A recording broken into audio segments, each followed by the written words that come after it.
semuanya, selamat wayah kieu ya dimanapun kalian berada. Kembali lagi bersama Mamang dan di video kali ini kita bakal lanjutin manhwa pembalasan sang anjing pemburu. Kita masuk di part 64. Di awal video ini, tentu saja Bichir mempertaruhkan segalanya pada apa yang ditulis oleh Pak Hugo di suratnya bukanlah tanpa alasan. Karena surat yang dituliskan Pak Hugo itu merupakan pengalaman pribadinya dalam menggapai ranah Swordmaster, di mana sebagai high rank graduator, rank yang bisa digunakannya masih di level rank ke-7 yang belum lengkap. Untuk mendapatkan rank ke-7 yang sempurna, kau harus mencapai Swordmaster. Itulah kenapa Pak Hugo ingin memberikan caranya mencapainya pada Bichir. Karena Pak Hugo menjadi Swordmaster tak lama setelah Bichir terlahir. Seperti apa yang pernah mereka bahas sebelumnya, bahwa Pak Hugo jadi sengsara setelah kehilangan Roxana dan Penelope, yang membuat Pak Hugo mengarungi hari-harinya dengan membenamkan diri pada pedangnya. Dahulu,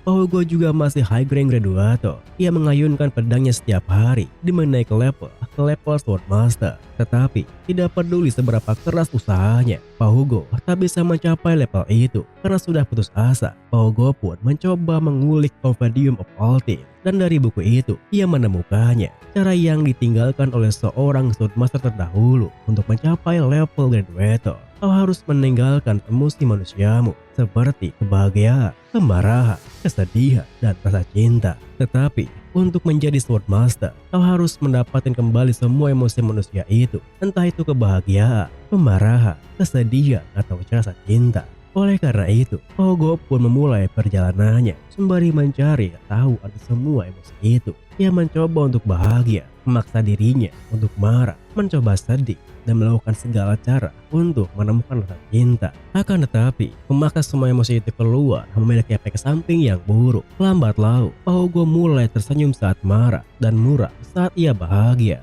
Bahkan, kemampuan berekspresinya hilang begitu saja. Akhirnya, jalannya menuju Swordmaster malah semakin membingungkan. Untuk memuaskan hasrat yang tak bisa dipenuhi pedangnya itu, Pak Hugo pun fokus pada membangkitkan klannya. Dan untuk mengumpulkan kekuatan, ia mulai memiliki banyak anak. Sesuai tradisi klan, Pak Hugo memaksa semua anaknya ke jalan pedang. Tapi tiba-tiba, ia mendapatkan pencerahan dari tempat tak terduga, di mana nyawa kecil yang belum tahu apa-apa terus berupaya keras. Hingga sebuah pertanyaan pun muncul dalam benaknya. Kenapa nyawa kecil itu mencoba menahan sakitnya? Saat Pak Hugo melihatnya, hatinya pun mulai bergetar. Ia merasa bahagia karena melihat orang berbakat, marah pada dirinya sendiri karena buat seorang anak seperti dia sengsara. Sedih karena anak yang terluka itu serta dirinya sendiri. Sekaligus penasaran atas masa depan anak itu. Saat Pak Hugo terjebak dalam semua emosi yang berkecamuk itu, ia jadi tersadar. Dan keesokan harinya, Pak Hugo pun berhasil naik ke Swordmaster.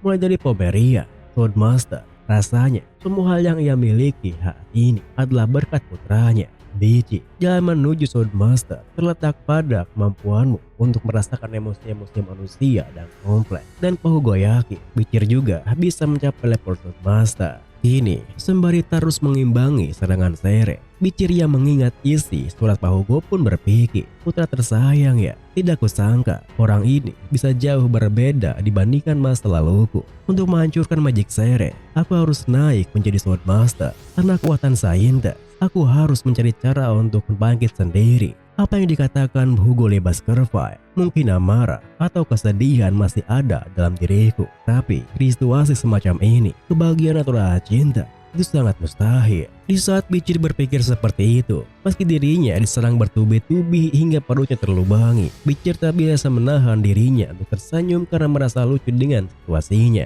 Hingga Sere yang merasa diremehkan pun kembali menyerangnya sembari berteriak, "Kubila, kenapa wajahmu seperti itu, sialan?" Tentu saja, Bichir yang masih meregenerasikan tubuhnya sama sekali tak bisa menghindari serangan Sere, di mana tubuhnya langsung terpelanting dengan kaki yang kanannya yang terpotong. Meskipun begitu, Bichir mencoba menyerang balik dengan teknik Baskerville yang ke-7. Akan tetapi, serangan baliknya sama sekali tak berdampak apapun bagi Sere. Bahkan, Sere dengan mudah mengkonternya sembari menuturkan, "Kau tidak belajar ya, bocah? Kau pikir serangan kecil semacam itu bisa menembus jirah aku? Aku tidak tahu apa rencanamu, tapi jangan bilang kalau kau mengharapkan Camus yang asli akan bangun dan membangkang dari kontrak kami. Coba tahan sembarangan ini kalau kau bisa. Tepat setelah mengatakan itu, Serai yang telah mengekang Bicir pun menyerangnya dengan serangan yang besar, di mana ia menghantam Bicir dengan tangan-tangan raksasa andainya dari atas, hingga menimbulkan hempasan angin kencang ke sekitarnya.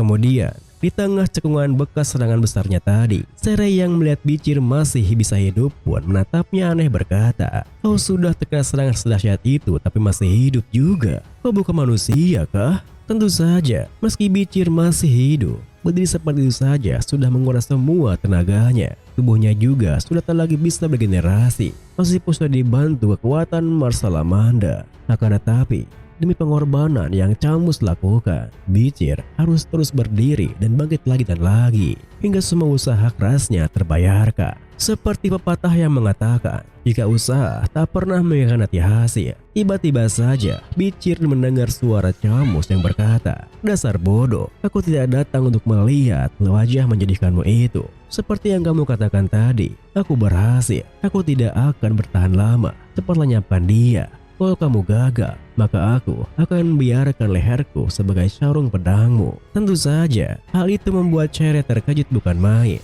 Bagaimana bisa Camus mengambil kembali kesadarannya hingga berteriak, "Apa? Bagaimana caramu melakukannya? Camus Morgio, kalau kamu menolak kontrak kita, kejuamu akan hancur."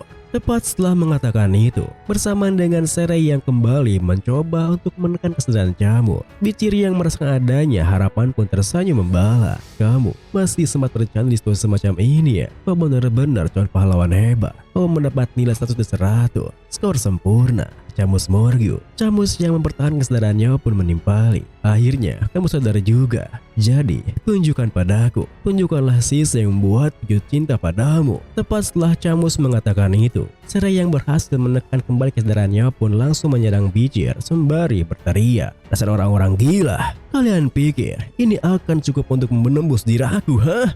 Sayangnya, serangannya kali ini bisa dengan mudah dihancurkan oleh Bicir, di mana Bicir yang telah mendapatkan pencerahan berpikir, "Jadi, ini maksud dari memiliki hati yang menyimpan segala macam emosi. Aku bisa merasakan hal yang tak pernah kurasakan sebelumnya. Aku bahagia kau tidak melupakanku selama ini. Marah pada diriku sendiri karena telah melukai calon pahlawan, dan sedih karena melihat dirimu yang terus sengsara itu. Tapi aku juga semangat karena sebentar lagi kita akan bertemu lagi."